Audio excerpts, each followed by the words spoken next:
Buenas, nosotros somos el grupo número 5 y nuestro tema seminario es enfermedades cardiovasculares e hiperlipidemias. Primero, ¿qué son las enfermedades cardiovasculares? Una enfermedad cardiovascular es un término amplio para problemas con el corazón y los vasos sanguíneos. Estos problemas a menudo se deben a la aterosclerosis. Esta afección ocurre cuando la grasa y el colesterol se acumulan en las paredes del vaso sanguíneo. Esta acumulación se llama placa. Ahora vamos a hablar de los tipos de enfermedades. La más común es la cardiopatía coronaria. Es cuando se acumula una placa en las arterias que conducen al corazón. Cuando se estrechan las arterias, el corazón no puede recibir sangre y oxígeno. Una arteria bloqueada puede causar un ataque cardíaco. Para diagnosticarla, se requieren algunos como angiografía coronaria, prueba de esfuerzo con ecocardiografía, electrocardiograma, tomografía computarizada, poras de electrones, prueba de esfuerzo con ejercicio, tomografía computarizada del corazón. Medicamentos para tratarla como antiplaquetarios como la aspirina, medicamentos para reducir el colesterol, los beta bloqueadores, los bloqueadores del canal del calcio, los anticoagulantes. Insuficiencia cardíaca. En esta enfermedad el corazón es incapaz de bombear sangre a todo el cuerpo. La función principal del corazón es la de funcionar como una bomba. Para diagnosticarla se realiza cuando la fracción de eyección está disminuida, es decir, menor al 50%. Entre su tratamiento nos encontramos con inhibidores de la enzima convertidores de angiotensina, beta bloqueantes, inhibidores de la neprilicina, digitálicos, estatinas, diuréticos, ivabradina. Infarto al miocardio ocurre frecuentemente cuando se tiene una enfermedad coronaria. En general se produce cuando una placa de ateroma que se encuentra en el interior de una arteria coronaria se obstruye, dificultando o impidiendo el flujo sanguíneo. El inicio de la lesión se produce en las paredes de los vasos arteriales. En la fase de inicio se produce acumulación de moléculas de lipoproteínas en la capa interna de las arterias. Las moléculas de lipoproteínas son necesarias para transportar el colesterol y triglicéridos por la sangre, dado su carácter liposoluble. La acumulación de lipoproteínas dentro de la pared del vaso conlleva además la unión a moléculas presentes en la matriz extracelular de la íntima, como lo son los proteoglicanos. Para diagnosticarla, una electrocardiografía, medicación seriada de los marcadores cardíacos, una angiografía coronaria inmediata o una tardía, dependiendo del caso. Tratamientos farmacológicos como antiagregantes plaquetarios, anticoagulantes, antianginosos y en algunos casos otros fármacos. Terapia de reperfusión. Hipertensión arterial sistémica. Es también una de las principales enfermedades cardiovasculares. En un sujeto sano, la sangre circula dentro de las arterias con una fuerza de 120-80. En una persona hipertensa es de 140-90 o mayor a esta. Para diagnosticarla, naturalmente hay que tomarle la tensión arterial, definir la gravedad según las cifras, identificar las causas, evaluar el estilo de vida del paciente. Para tratarla, una monoterapia puede ser eficaz para comenzar, aunque también se puede requerir de un tratamiento combinado. En pacientes con una enfermedad crónica renal puede ser necesario utilizar 3 o más medicamentos para lograr las metas. Arritmias. Las arritmias son problemas con la frecuencia cardíaca o el ritmo cardíaco. Esto ocurre cuando el sistema eléctrico del corazón no funciona correctamente. El corazón puede palpitar demasiado rápido o demasiado lento o de forma irregular. La frecuencia cardíaca también recibe la influencia de las hormonas que el sistema simpático libera a la circulación sanguínea. La epinefrina y la norepinefrina aumentan la frecuencia cardíaca, al igual que la hormona tiroidea liberada por el torrente sanguíneo por la glándula tiroidea. Diagnóstico. La electrocardiografía es la principal técnica para diagnosticar una arritmia. Medicamentos antiarrítmicos pueden funcionar para el tratamiento. Generalmente en caso de taquicardia, es decir, de la frecuencia rápida, la colocación de un marcapasos normalmente en caso de frecuencia cardíaca lenta. Accidente cerebrovascular.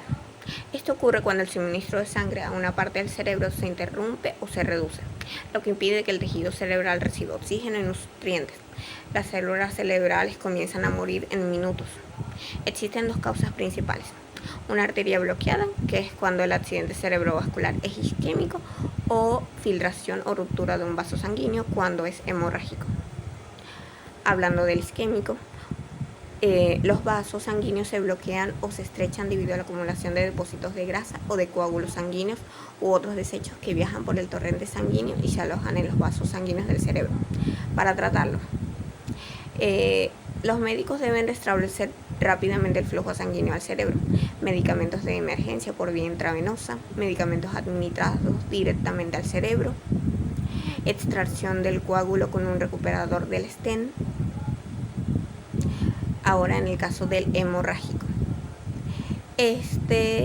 los factores relacionados con el accidente cerebrovascular hemorrágico incluyen lo siguiente: presión arterial alta no controlada, sobretratamientos con anticoagulantes, protuberancias en puntos débiles de las paredes de los vasos sanguíneos, es decir, un aneurisma, un traumatismo, depósitos de proteínas en las paredes de los vasos sanguíneos que proveen una debilidad en la pared del vaso. Tratamiento. Medidas de emergencia. Si se toman medicamentos de anticoagulantes, se pueden administrar medicamentos o transfusiones de productos sanguíneos. Cirugía, embolización endovascular, extirpación quirúrgica de la malformación arteriovenosa, radiocirugía estetóstática. Otros tipos de ACV. Un accidente cerebrovascular isquémico que causa hemorragia. Una causa menos común del sangrado en el cerebro es la ruptura de una maraña anómala de vasos sanguíneos de paredes delgadas. Un accidente isquémico transitorio, a veces conocido como mini ACV, es un periodo temporal de síntomas similares a los que se presentan en un accidente cerebrovascular. Buenos días, mi nombre es Dianis León y yo les voy a hablar un poco sobre la enfermedad arterial coronaria, sus factores de riesgo y la prevención de las enfermedades cardiovasculares. La enfermedad arterial coronaria se basa en la formación de una placa ateromatosa que se produce por acumulación de lípidos entre las capas íntima y media de la pared vascular, asociada a un proceso inflamatorio que termina por producir una capa fibrosa que separa el contenido graso del lumen arteriolar. En este proceso de inflamación se da la invasión de macrófagos, la activación de metaloproteinasas, que es un grupo de enzimas que descomponen a las proteínas, como el colágeno, que es un elemento básico de los tejidos blandos y que le confiere resistencia mecánica. Reducción del aporte sanguíneo en al menos una de las arterias coronarias epicardiales, que se produce por un remodelamiento o un debilitamiento de la capa fibrosa, puede cursar asintomático o aumentar la vulnerabilidad en las rupturas, dándose un fenómeno de aterotrombosis, que es la formación de un trombo sobre una lesión arteriosclerótica persistente. Factores de riesgo. Lípidos sanguíneos. Estudios prospécticos indican que en pacientes sanos hay una relación entre el colesterol plasmático y el riesgo de sufrir enfermedades coronarias. Las lipoproteínas de baja densidad, o también llamadas LDL o colesterol malo, cuando están en niveles elevados pueden acumularse en las paredes de los vasos. Sus niveles elevados pueden deberse por exceso de producción de lipoproteínas, lo cual es infrecuente, y por defecto de la depuración de lipoproteínas de baja densidad. Estudios comparativos entre niveles de 119 miligramos sobre decilitro con niveles por encima de 150 miligramos sobre decilitro muestran una diferencia en la incidencia de la enfermedad coronaria. Anticonceptivos orales. Al ingerir anticonceptivos orales puede aumentar la presión arterial y haber alteración de la coagulación y los niveles de lipoproteínas. Las lipoproteínas de alta densidad, o llamadas HDL o colesterol bueno, se encargan de tomar las grasas, los colesteroles del tejido periférico de los vasos y estas lo llevarán hacia la bilis para ser eliminados y excretados por las heces. Las lipoproteínas de alta densidad pueden aumentar por la ingesta de anticonceptivos con dosis elevadas de estrógeno o disminuir por dosis elevadas de progestina. Alcohol. El alcohol tiene relación con el tabaco en cuanto a su uso excesivo, regular o periódico. No solo tiene relación en cuanto a sus efectos mentales y físicos, sino también que se ha encontrado una correlación con la hipertensión arterial, con la muerte súbita cardíaca por el exceso de alcohol. El compromiso miocárdico es entre 90 y 180 cc de alcohol. Puede haber alteraciones del ritmo cardíaco y extracción irreversible de los componentes miocárdicos. Estudios han demostrado que cuando se abusa del alcohol, el miocardio produce lactato deshidrogenasa, potasio, fosfato y creatinfosfoquinasa. Esta creatinfosfoquinasa, sus niveles elevados suelen deberse a lesiones o estrés cardíaco. Fumar. Los mecanismos del hábito de fumar son los de aumentar la demanda del oxígeno, aumento de la adhesión de las plaquetas y disminución del umbral fibrilatorio ventricular. Los niveles de oxígeno en la sangre arterial son de 20 mililitros de oxígeno en 100 mililitros de sangre. Cuando pasan por el miocardio, la sangre venosa tiene 4 mililitros de oxígeno en 100 mililitros de sangre. Así se puede evidenciar la gran cantidad de oxígeno que utiliza este músculo. La actividad física. La actividad física, cuando se abusa de ella, puede causar hipertrofia del músculo cardíaco, aumento del volumen de las cavidades de los ventrículos y reducción de la frecuencia cardíaca en reposo, que aumenta muy poco durante la realización de la actividad física. La actividad física debe adecuarse a las necesidades de cada individuo. Prevención de enfermedades cardiovasculares. El tabaquismo. Como ya hemos visto, el tabaco sobre la salud cardiovascular es nocivo. Interacciona sinérgicamente con otros factores de riesgo de las enfermedades cardiovasculares como la edad, el sexo, hipertensión arterial y diabetes. Alimentación. Los ácidos grasos omega 3 han demostrado tener efectos protectores contra los episodios fatales en pacientes que ya han tenido un infarto de miocardio.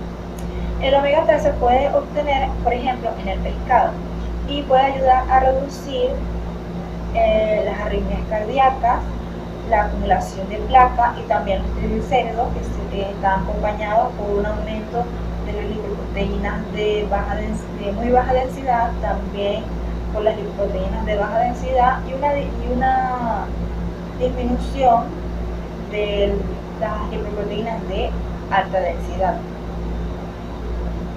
Obesidad. La grasa intraabdominal puede sintetizar y liberar compuestos peptídicos y no peptídicos que pueden participar en la homeostasis cardiovascular. La grasa intraabdominal se asocia a un aumento de ácidos grasos libres, hiperinsulemia y resistencia a la insulina. Deporte. El deporte ha demostrado que al realizarse a largo plazo puede ayudar a prevenir las enfermedades cardiovasculares. Se recomienda una frecuencia cardíaca durante el ejercicio máximo de un 60-75% de la frecuencia cardíaca máxima estimada para la edad. Estas actividades pueden ser como caminar rápido, correr, andar en bicicleta, nadar, entre otros. Factores psicosociales. Los factores psicosociales han demostrado tener también un papel en el riesgo de padecer enfermedades cardiovasculares. Estos factores pueden ser el nivel socioeconómico bajo, aislamiento, falta de apoyo social, estrés en el trabajo y en la vida familiar, depresión y hostilidad. Estos factores pueden disminuir el flujo sanguíneo y el cuerpo produce cortisol, el cual es la hormona del estrés. ¿Qué es la hiperlipemia? Es cuando hay demasiadas grasas o lípidos en la sangre. Estas grasas incluyen el colesterol y los triglicéridos, que son importantes para la función del cuerpo. Sin embargo, cuando el nivel es muy alto, estas grasas pueden poner a las personas en peligro de desarrollar una enfermedad cardíaca o un derrame cerebral. Se pueden prevenir llevando una dieta saludable, disminuyendo la ingesta de grasas saturadas y trans, aumentar la actividad física, dejar de fumar y bajar de peso. Aunque las hiperlipemias en sí mismas no causan síntomas, la importancia de diagnosticar estos trastornos radica en la relación que tiene con el desarrollo de arteriosclerosis, oclusión de las arterias, lo que traduce en falta de riego sanguíneo al corazón. Se clasifican según la división de Fredrickson basada en el análisis de lipoproteínas por electroforesis. Tipo 1. El mecanismo de esta hiperlipemia se basa en la deficiencia de la enzima lipoproteinipasa que cataliza la degradación de triglicéridos a ácidos grasos simples. Tipo 2. Es la forma más común de todas las hiperlipemias. Por lo tanto, se clasifican en dos tipos, A y B, en función de presencia de nivel elevado de triglicéridos, aparte de la acumulación del colesterol en la sangre. Tipo 3 es una enfermedad genética caracterizada por hipertrigliceridemia y por la presencia en el plasma de lipoproteínas de muy baja densidad. El tipo 4, en esta forma de la hiperlipemia, las moléculas en exceso en la sangre son los triglicéridos, cuya concentración supera a los 200 miligramos sobre decilitros. El tipo 5 está asociado a la intolerancia de glucosa.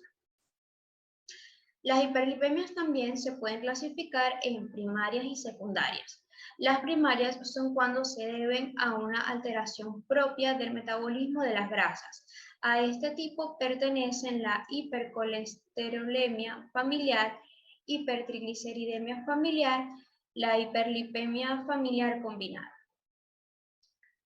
Precisan de tratamiento crónico de por vida y pueden manifestarse en edades muy tempranas.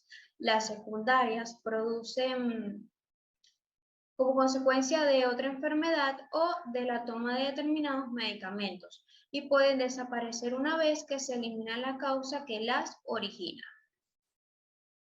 Las causas con una mayor incidencia en la dislipemia son el sedentarismo y la ingesta dietética excesiva de grasas saturadas. El tratamiento farmacológico consiste en el uso de las estatinas para disminuir el riesgo cardiovascular. Buenos días, mi nombre es Aitza Mori y continuando con el tema de la hiperlipidemia, hablaré acerca del transporte de lípidos en la sangre. Los lípidos no pueden desplazarse desde su hígado a través del flujo sanguíneo sin algunos ajustes. Para habilitar su desplazamiento, el hígado almacena ciertas proteínas alrededor de los lípidos. Da como resultado una nueva molécula llamada lipoproteína, que puede desplazarse por el flujo sanguíneo a través del cuerpo hacia las células que lo necesiten. La densidad de las lipoproteínas se debe a la proporción relativa de lípidos y proteínas. Las lipoproteínas más ricas en lípidos son los kilomicrones y las abundantes en proteínas son las lipoproteínas de alta densidad, HDL. Los lípidos de la dieta, principalmente los triglicéridos y en menor proporción el colesterol, son digeridos en el tracto gastrointestinal por acción de enzimas como las lipasas, con la ayuda de las sales biliares y absorbidos por la mucosa del intestino delgado. En el duodeno, primera porción del intestino delgado, se originan los kilomicrones que pasan a la circulación linfática y son las lipoproteínas responsables de transportar en la sangre los triglicéridos de origen exógeno o dietético. Dependiendo del tipo de lipoproteína, su colesterol forma parte de lo que determina si su colesterol es bueno o malo. Por ejemplo, si el hígado produce lipoproteínas de muy baja densidad o VLDL que se encargan de transportar a través del flujo sanguíneo, llevando los triglicéridos sintetizados en el hígado y que son de origen endógeno, usados para producir energía. Dependiendo del tipo de lipoproteína, el colesterol forma parte de lo que se determina si es un colesterol bueno o malo. Por ejemplo, el hígado produce lipoproteínas de muy baja densidad, o VLDL, que son las encargadas de transportar a través del flujo sanguíneo los triglicéridos sintetizados en el hígado. El aumento de sangre de estas dos lipoproteínas, los kilomicrones y las VLDL elevan las concentraciones circulantes de triglicéridos después de las comidas grasas o en ayunas. Es decir, si el hígado produce más VLDL de lo que el cuerpo necesita para producir energía, la VLDL almacena los triglicéridos extras como grasa corporal. Después de perder los triglicéridos, una VLDL se vuelve una lipoproteína de baja densidad o LDL. La LDL, lipoproteína de baja densidad, viaja a través del flujo sanguíneo llevando el colesterol a las células que lo necesitan. Si el cuerpo produce demasiada LDL, este se puede acumular en la sangre. Es decir, se deposita en las paredes de los vasos sanguíneos provocando una acumulación de materia grasa llamada placa. Un daño en los vasos sanguíneos puede facilitar que la LDL forme placas. Con el tiempo, esta acumulación puede reducir el vaso sanguíneo y el flujo sanguíneo. Este es el motivo por el cual la LDL es llamada colesterol malo. Un lugar común donde se puede acumular esta placa es en sus arterias coronarias, que son los vasos sanguíneos que alimentan el músculo cardíaco. Esta acumulación provoca cardiopatía coronaria e incrementa el riesgo a sufrir un ataque cardíaco. La placa en otras arterias, como las arterias carótidas en el cuello, pueden reducir el flujo sanguíneo hacia el cerebro e incrementan el riesgo de un accidente cerebrovascular. Metabolismo de las lipoproteínas. El metabolismo lipídico se compone de dos vías, una exógena y otra endógena. En la vía exógena es en la cual se absorben, metabolizan y almacenan las grasas ingeridas a través de la dieta, cuya principal lipoproteína son los kilomicrones. Los kilomicrones y las VLDL transportan los triglicéridos desde el intestino e hígado respectivamente hasta los tejidos periféricos. Y una vía endógena por la cual se sintetizan y metabolizan lipoproteínas, sobre todo de origen hepático o derivadas de otras lipoproteínas. El hígado sintetiza VLDL que luego se transforma en IDL y esta a su vez en LDL.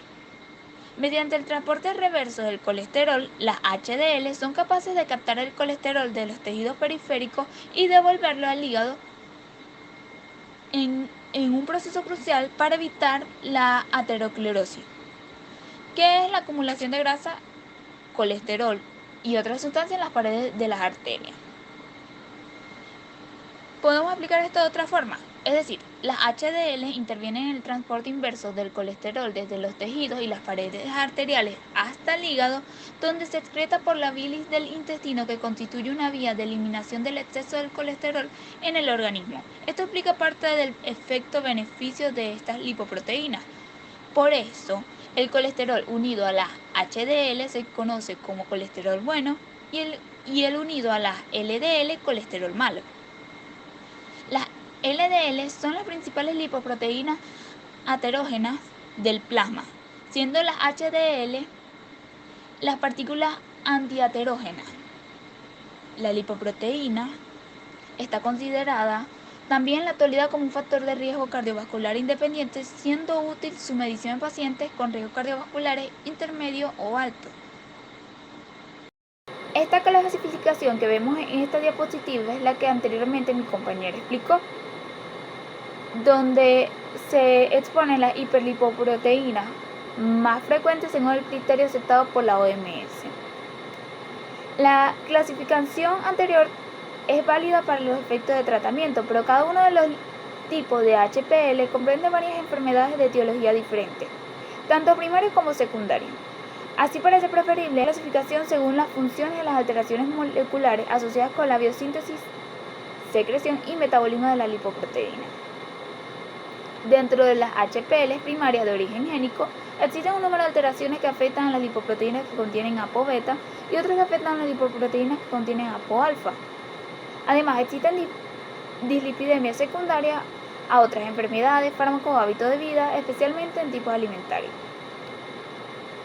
La abeta-lipoproteína se presenta debido a una mutación en el gen MTTP con patrón homocigoto autosómico recesivo. El cuadro sintomático de la enfermedad es el resultado de una deficiencia severa de ácidos grasos esenciales y vitaminas liposolubles, especialmente de vitamina E. La hipoveta-lipoproteína, proteinemia, la hipobetalipopproteinemia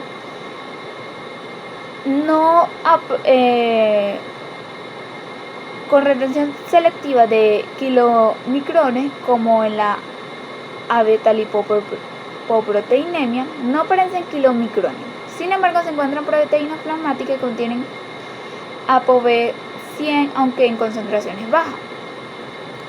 La hipobetalipopproteinemia de tipo familiar es un trastorno infrecuente del metabolismo lipídico transmitido con carácter autosómico dominante, caracterizado por valores anormales bajos de apolipoproteína B, ApoB, colesterol total o lipoproteína de baja densidad.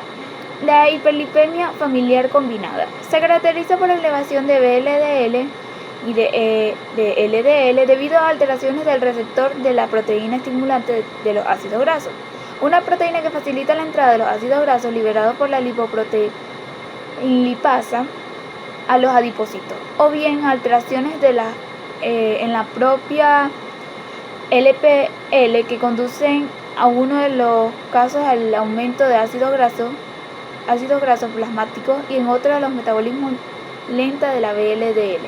Alteraciones del metabolismo de la lipoproteína. Dentro de las alteraciones del metabolismo de la lipoproteína que contienen ApoB se encuentran la kilomicronemia por déficit de LPL y de ApoC2, la hipertrigliceridemia endógena causada en algunos casos por una hiperproducción de ApoC3, ya que es inhibidora de la LPL y de la lipasa hepática, lo que conduce a la aparición de VLDL poco densa y de gran tamaño, y las hipertrigliceridemias de tipo mixto, causas heterogéneas como la déficit de LPL o síntesis de elevada de VLDL o ApoB100, en la que coexisten causas secundarias como la diabetes y el alcohol crónico. Alteraciones de la estructura de la HDL. Las alteraciones de la estructura de la HDL se deben en gran medida a la déficit de la producción de apoproteína A1, producción de apoproteína A1 anormales o la déficit de apoproteína A2. Por otra parte, la alteración del metabolismo de la HDL se debe fundamentalmente a las alteraciones de las enzimas LPL, lipasa hepática, lecitincolesterol aciltransferasa y proteína de transferencia del colesterol. Como otras dispilemias, podemos encontrar las secundarias, que son la diabetes, a enfermedades renales, enfermedades hepáticas, enfermedades tiroideas, que son conocidas desde hace tiempo. Asimismo, determinados hábitos de vida caracterizados por escaso ejercicio, hábito de fumar y consumo de energía de grasa saturada que conduce a la aparición de disfilemia. Sin embargo, aún se desconocen muchos de los mecanismos moleculares de generación de daño vascular asociado. Muchas gracias.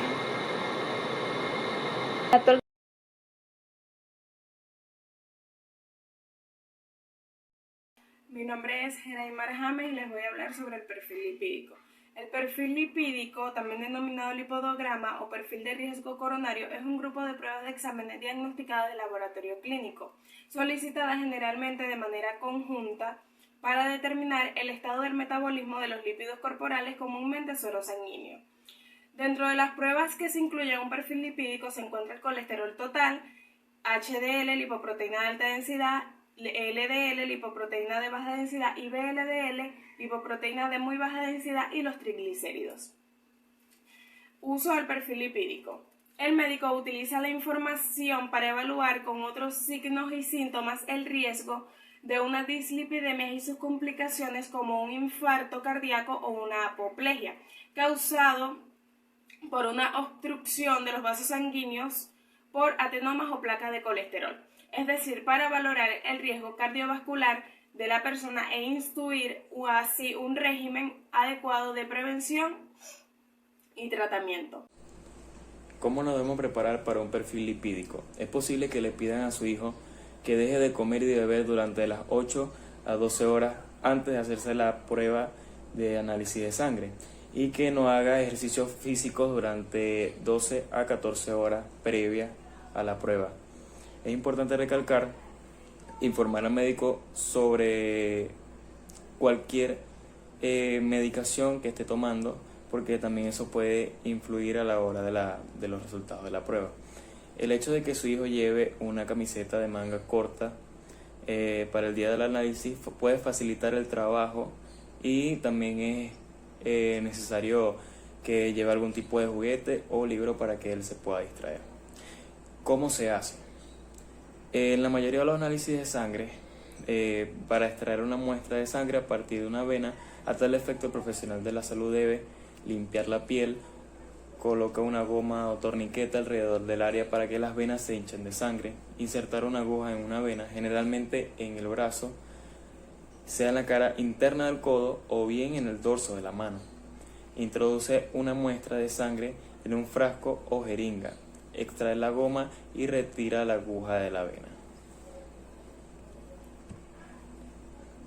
¿Cómo nos debemos preparar para un perfil lipídico? En esta ocasión vamos a hablarles sobre ¿puedo estar con mi hijo durante la prueba? Que es la pregunta que mayormente se hacen los padres. Los padres suelen poder quedarse con sus hijos durante los análisis de sangre.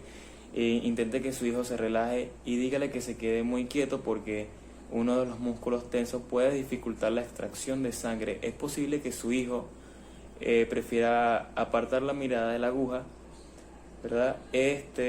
Y cuando le claven la aguja en la piel y cuando le saquen la sangre, ayude a su hijo a mirársela relajadamente con varios ejercicios respiratorios, inhalando y exhalando profundamente. ¿Cuánto dura la prueba? La mayoría de los análisis de sangre solo duran pocos minutos.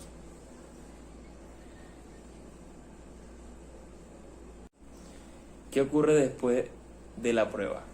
La goma y la aguja, y después cubrir el área con un algodón o tirita para que deje de sangrar. Después de la extracción es posible que aparezca